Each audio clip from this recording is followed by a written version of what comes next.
Wamus, the biggest asumero. Alright, so naka-upload si channel ni Makagago What's Up Men na mayroong 2.98 million subscribers. Okay, so first time kong gagawa ng reaction video sa channel na to, kaya hindi pa nakakapag-subscribe. Mamaya after nating panoorin, automatic subscribe natin to. At the same time, syempre, like natin yung pinaka-video. Okay, so meron na po itong 252,701 views sa loob ng 20 hours pa lamang. So bagong-bago, no? So this time, hindi rap music, hindi kanta or hindi mga live performances ang ating bibigyan ng reaction video, no. So ngayon eto yung issue ni Smaglas at ni Wamus Cruz nga po, na kung saan ay eto yung mainit-init ngayon sa social media, na eto na nga nagsalita na rin si Makagago What's Up Men. So sabay-sabay nating panoorin to mga repapits, no. Ayan, so makabagong content yung gagawin natin.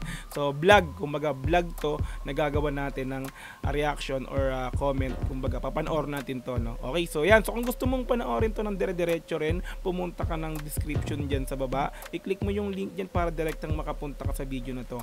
Mapanood mo ng walang cut, this time kasi reaction video, kaya bahagyang ikakat-cut natin to. Okay, so kung gusto mo rin ng ganitong klaseng content, syempre wag mong kakalimutang i-like yung video na to, i-subscribe yung channel ko kung bago ka pa lang, click notification bell para ma-update kita kada may lalabas akong ganitong klaseng reaction video. Okay, so wag na nating patagalin, i-play na po natin ang Wamus, the biggest asumero. Let's go! Asumero talaga, no?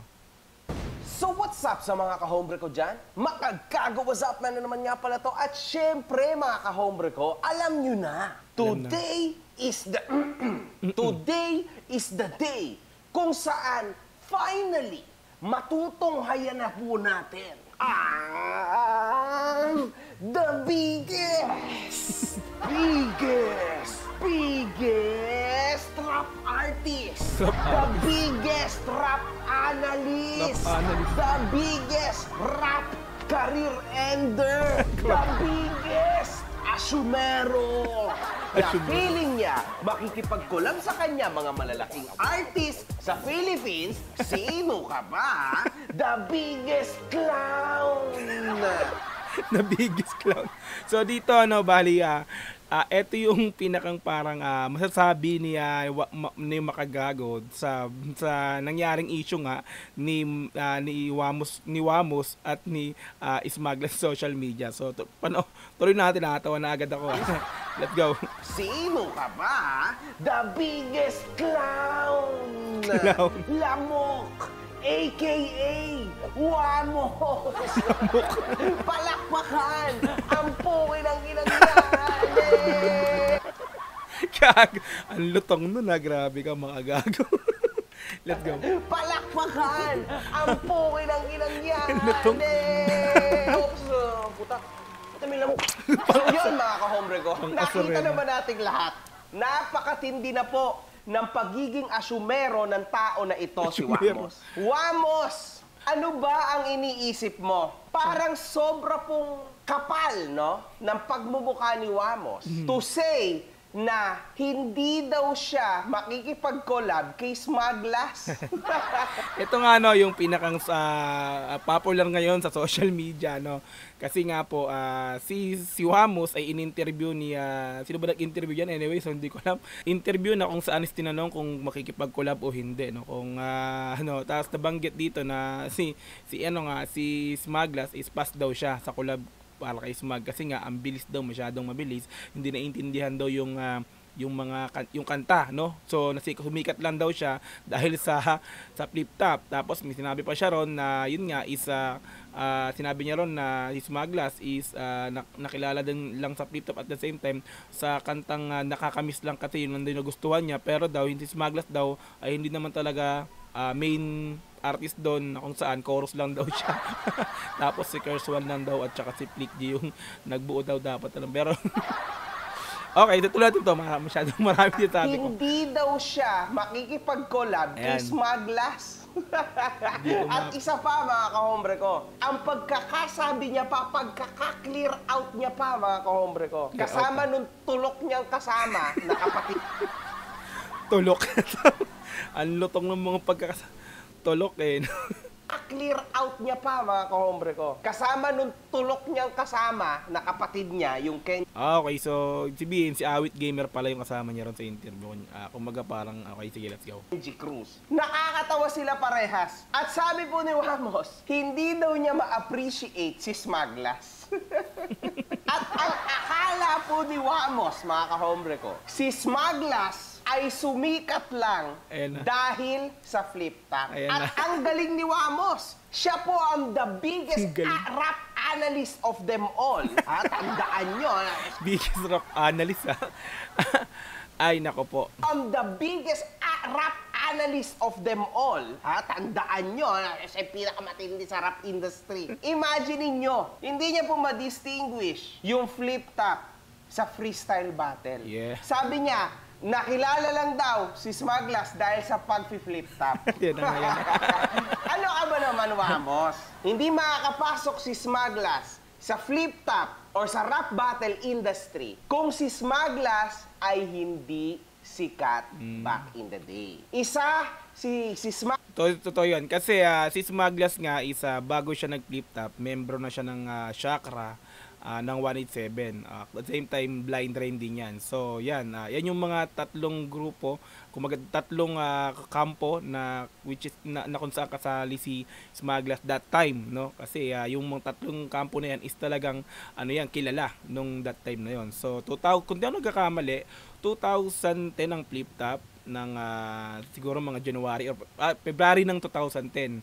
Pumasok si Smaglas ng flip top, una niya nakalaban yan si Damsa. 2010 din yan, pero I think ang yan mga November or December na bago matapos yung 2010. Pero pasok siya sa 2010 na kung saan taon kung kailan itinatag ang flip top. Taon kung kailan naglabas ng unang video ang flip top. 2010 February flip top, 2010 November or December si Smaglas na ang unang battle niya nga is si Damsa. Nanalo siya ron. O, diba? So, Blind Drive ang pinakang inaano niya ron, Chakra at saka 187.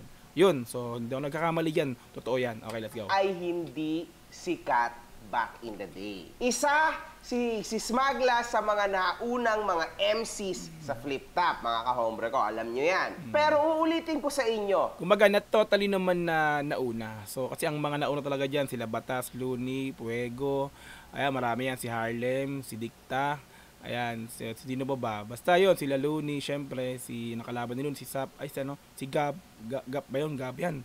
Saito. Ayan yung mga totaling pioneer ng flip top. So, si Smaglas, pumasok na nga yan kasi 2010 pa rin, pero November na. So, not totally na pinakang pioneer. Pero, masabing parang nauna kasi nga 2010, pasok siya dun sa taong 2010. Okay, diba? Kasi, that time, kasama namin si Smaglas dito sa lugar namin, 2010, dito nga po sa Balara, Quezon City. Diba? Kasama namin yan, tropa namin yan si Smag. Alam yan, ni Smaglas. Diba? Tropang Tandang Sora, Balara, ayan, mga kasama namin yan na pinagmomay, di ba? Alam ni Smag yan kung mapapanood ni Smaglas to, ayan. So, shoutout sa iyo, Smag. Kung kakikilala mo pa ako, di ba? Let's go.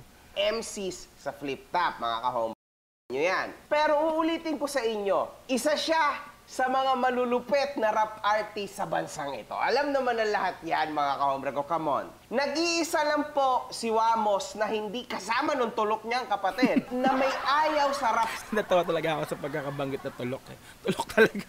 style ni Smaglas. Ganyan talaga, mga kahombre ko, kapag slow yung utak mo. Kasi si Smaglas po ay kilalang rapper. Isa po siya sa fastest rapper Yes, in true. the Philippines. Lahat po halos ng kanta niya is mabilis ang flow, dikit-dikit. So, kumbaga, pasok siya para sa mga tao na mas bukas kasi yung utak, mas mabilis. Unfortunately, Noong time kasi na 2010 era, yan mga ganyan, usong-uso yung 187, mabilis na mga rap, yan mga tangtis, mga ganyan-ganyan. So, si Smaglas na siya yung pinakang doon, kumaga sa 187 siya yung, di ako nagkakamali, siya yung pinakabata na membro na parang ayun, nakuwento na rin naman niya yan sa mga interview niya. Siya yung parang pinakang bata na nagpi-freestyle lang hanggang sa nagsusulat-sulat na ng mga kanta. So, karamihan sa kanta talaga niyan is puro mabibilis.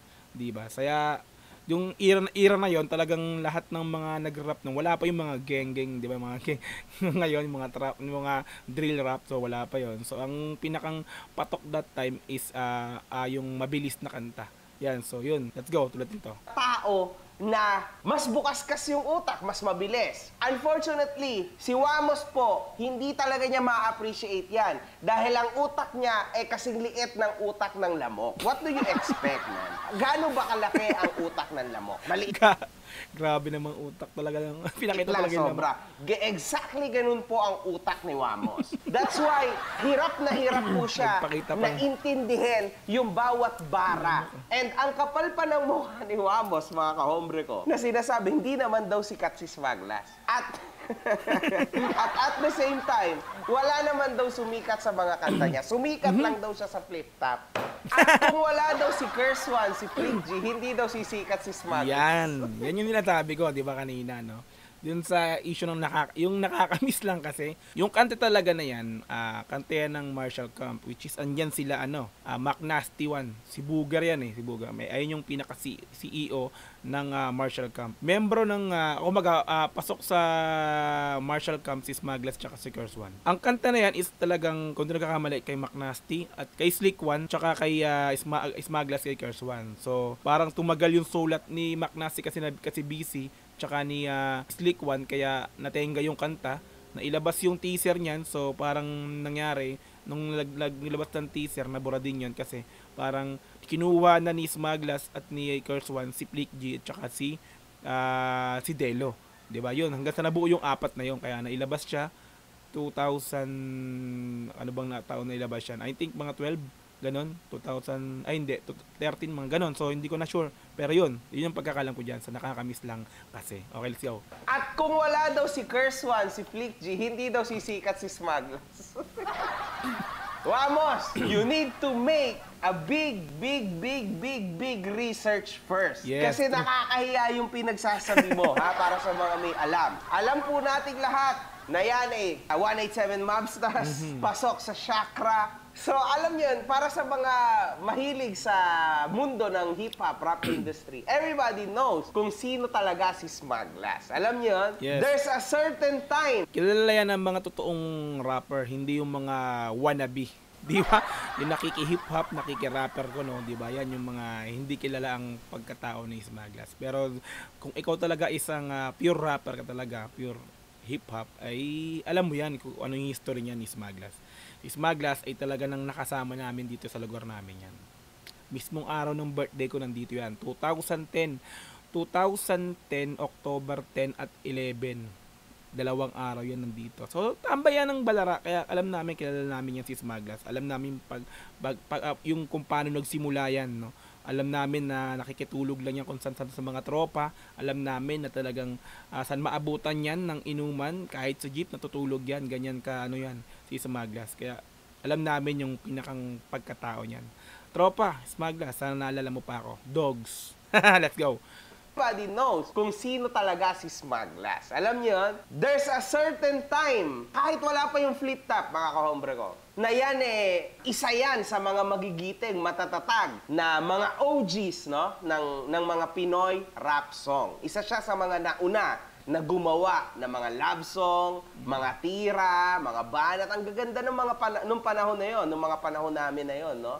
Tapos kung saan may epal na tulad ko na ume-entra, tinitira si ganito, tinitira si ganyan. Man, those were fun days. Pero alam nyo, mga kahombre ko, minsan na nakausap ko si Smaglas, doon ko na-realize, no, na alam din naman niya na yung mga pinaggagawa ko noon is, alam nyo, just for the clout. Pero isa po si Smaglas sa very respected na mga tao sa akin, ha, pagdating sa hip-hop kasama ni J Skills at ni Mike Swift. Dahil napakahusay niyang kausap, no? Iba po kausap si Smaglas. Mabait, tuwid, humble. Yes. Very humble guy. Lalo na ngayon, alam naman ng lahat na ang karir niya nasa TV na. Kasama niya si Coco Martin. So, So ngayon pa, nasa TV na siya, no? So artista, no? Naging professional na rin, mas lalo naging professional yung karakter ngayon ni Smaglas. Dahil sa television na siya ngayon, mostly nakikita. O, di ba? Ay, hindi po siya pipitsugin na tao tulad ng pinapalabas ni Wamos. Si Wamos up till now ay bitter. Mapapansin natin na in decline po ang views ni Wamos.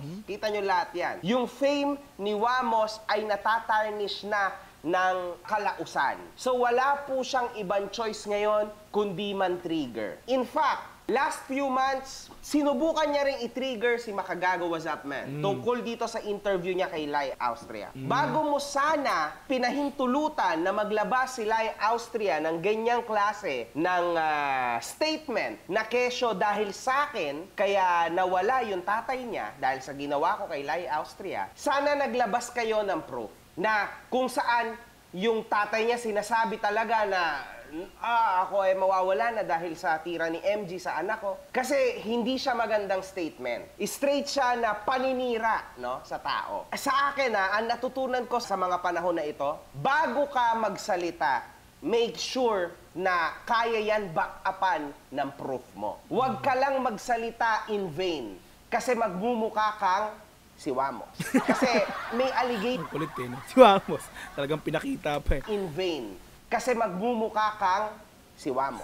Kasi may allegation si Lai Austria sa akin na kinonfirm mo dahil dyan ginawa yan sa yung segment, di ba? Dapat man lang lumapit ka sa akin, alam mo naman kung paano ako kontakin, at sana tinanong mo sa akin, no? Kung okay lang ba na maglabas ng ganyang klase ng statement. We are talking about death. So that stuff, hindi na po yan biruan. At yung allegation na yan ay maaaring fake. Kasi wala ka namang proof. Wala namang proof yung babae na So nagkaroon din pala ng issue si Makagago kay nagawan ng issue ni Wamos si Makagago dito kay Lai. Okay. fake. Kasi wala ka namang proof. Wala namang proof yung babae na in-interview mo. So, hearsay yung labas. Paninira siya sa akin kay MG. Straight paninira. Kasi wala kang proof. Kundi yung iyak lang ng babae. Anong magagawa ng iyak ng babae? Ang kailangan dito, proof. Pakitaan mo kami ng proof na ganun nga. Sa part na yan, nagkakamali ka. And actually, mga kahombre ko, akala niya matitrigger niya si MG sa part na yan. Mali. Hindi mo ako na-trigger dyan. So, hindi po siya nakakuha ng sagot ko, so wala na ulit siyang views. Ganun lang yun. So, yun. Gumawa siya ng eksena para kay Makagago para mapag-usapan. So, ang ginawa ni Makagago pala, hindi niya pinansin. Oh, goods. Ayos yan. Nakakuha ng sagot ko, so wala na ulit siyang views. Ganun lang yun. So, yun ang motibo ni Wamos. Ngayon, gumawa ulit siya ng pang-trigger niya kay Smaglas naman. Oh. Sumagot naman si Smaglas. Kasi syempre, kasi mga kahombre ko, medyo mapapaisip ka. Si Wamos dapat, he's a nice guy though, sa personal. Pero mapapaisip ka eh, bakit ganito yung iniisip niya sa akin, di ba? Kahit siguro si Smaglas, ba't ganito iniisip mo sa akin? Yes, Parang yeah. hindi... Kumbaga, nangyari, di ba, ito, bago tong issue na to, no, sa totoo lang, no, nakita, kumbaga, ginawa ni Smaglas ng kanta, si Wamos. Kumbaga, ang title is a Huyo. Kumbaga, ano yun eh, parang nangyari, yung, kumbaga, sa istorya ni Wamos, mula sa pagiging mahirap at umasenso. So, kung papakinggan mo yung kanta ng ni Smaglas na yun na Huyo para kay Wamos, kasi yung visual noon, yung di ba makikita mo parang, di ba, itsura ni Wamos, tapos yung lyrics doon talagang pasok kay Wamos, yung lyrics video, di ba? Yung di ba? Wala naman siyang ginawang paninira or parang hindi naman niya dinadown doon si Wamos o parang hindi niya tinitira, hindi niya binamaliit, di ba? Parang ina-up pa ni Smaglas doon sa kanta na yun. Pero nagtaka ako, bakit may ganitong issue na parang siguro hindi nagustuhan ni Wamos yung kanta na yon ni Smaglas sa kanya, o di ko sure kung kung dahil pero sabi naman nabasa ko rin na ba sinabi ni Smaglas na nagpaalam daw siya, naggagawa niya ng kanta na ang tema is about dun kay Wamos sa career niya. Diba? Nagtaka lang ako bakit, di ba? So yun, tulatin to. Akin, di ba? Kahit siguro si Smaglas, ba't ganito iniisip mo sa akin? Parang hindi siya angkop, no? Sa itsura o sa pangalan na Wamos. Kasi yung binild ni Wamos is a very comedic character. So masaya, maganda, hindi po toxic. Kaso ngayon, yung ginagawa niya para makabalik sa eksena, maging toxic. Exactly, mga kahombre ko, ay ito din yung napansin ko, no? Dito naman, kay Awit, siya po ay nagtayo, magkapatid yan eh. Siya po ay nagtayo ng Patay Kung Patay, PKP, na Rap Battle League. Siguro, kaya si Wamos na-felt niya na super entitled siya dahil nagkaroon nga, dahil meron na silang access sa hip-hop community, dahil meron na siyang rap battle. Tapos gumawa din siya ng kahit papano, ilang rap songs, di ba? Lap trip. Anyway, kaya tumaas yung confidence ni Lamok ngayon. Gumawa siya ngayon ng ganyang klase ng statement. So kumbaga, dahil nagkaroon na sila ng gantong rap battle, na may sariling kanta sila, masabi nila, rapper na ako. Di ba? Hip-hop na ako. Di ba? So mamimili na ako ngayon ng gusto kong i-collab, no? Ganun yung pinapoint dito ni confidence ni Lamok ngayon. Gumawa siya ngayon ng ganyang klase ng statement tungkol kay Smaglas. Ito yung pinaka nakakatawa. Nag-post po itong Benji Rayala. Kasi sabi ni Awit dito, 1 million mahigit na gastos ko tapos nanakawin nyo lang yung video namin. Kasi mga kahombre ko, ganyan sa Pilipinas. Talagang nanakawan ka ng content, ma-i-post lang, maunahan ka lang. Wala ka nang magagawa sa part nyo. Lalo na kapag ang eksena event. Wala ka na magagawa doon. That's life, man. Kaya, sa totoo lang, saludo ako sa mga nagpapa-event sa Pilipinas because meron na rin akong matinding experience dyan and it's not a nice experience. Na grabe, ang laki-laki na nagagastos tas ninanakaw-nakaw lang ng mga tao tas hindi din event niya is yung Battle of YouTuber, no, kung nagkakamali, kay Makagago. Sinusuportahan. So, hindi siya worth it, mga kahombre ko. Pero ito, sabi nitong Benji Rayala, 1 million ang puta, binarat mo nga ang TF ng mga MC, ulol. Tapos sa mga status, sa mga comments, si Shernan nag-comment din. Nakita natin na sinasabi dito, may 5K pa nga na TF sa ibang MC 50K na pinakamalaking binigay. Yung venue request pa sa barangay, pati sound system. So, mapapansin natin dito na pinapabulaanan po ng isa sa mga malulupet sa rap industry na Shernan na hindi, pumiyok ako, na hindi 1 milyon ang nagastos ni Awit. Alam nyo mga kahombre ko, yung magkapatid na yan, si Awit at si Wamos, napakalaking mga sinungaling niya mga yan. Mag-iingat kayo. Grabe, nutong nun napakalaking sinungaling. Kayo dyan, kasi talagang napakatindi po ng pagkasinungaling ng mga tao na yan. Yan yung mga tao na mamimigay daw kuno ng GCash, pero hindi naman namimigay ng GCash. Ayan hindi galing sa akin galing mismo sa mga tao nila na nag-comment sa kanila. Makapagpa-register lang, makapagpa-cash in lang, mga gutom. So marami ako nakikitang video kasi na gano'n, no, na naka-live sila, so mamimigay siya ng GCash, so pero hindi ko pinapansin, pero may issue pala yun doon. So anyway, nagutom na yung mga yan. Makapagpa-cash in lang sa sugal. Ganyan yan mga kahombre ko. Yan talaga yung galawan ng mga yan. Tingnan nyo pa. Sa dinami-dami nilang videos na mamimigay daw kuno sila ng GCash mga kahombre ko. Tingnan nyo mabuti kung ilan lang doon ang mga nabigyan na legit. Sabihan nyo ako.